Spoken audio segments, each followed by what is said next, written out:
ಸ್ನೇಹಿತರೆ, ಬಾಲ್ಯದ ಆ ದಿನಗಳು ನೆನಪಿದೆಯಾ?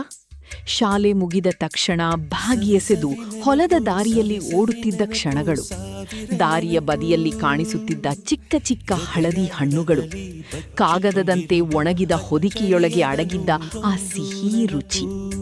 ನಮ್ಮ ಊರಿನಲ್ಲಿ ಇದನ್ನು ಕೆಲವರು ಗುಪ್ಪಟ್ಟೆ ಹಣ್ಣು, ಇನ್ನು ಕೆಲವರು ಬುಡ್ಡೆ ಹಣ್ಣು, ಗುಂಟಲೆ ಹಣ್ಣು ಅಥವಾ ಗದ್ದೆ ಹಣ್ಣು ಎಂದು ಕರೆಯುತ್ತಿದ್ದರು.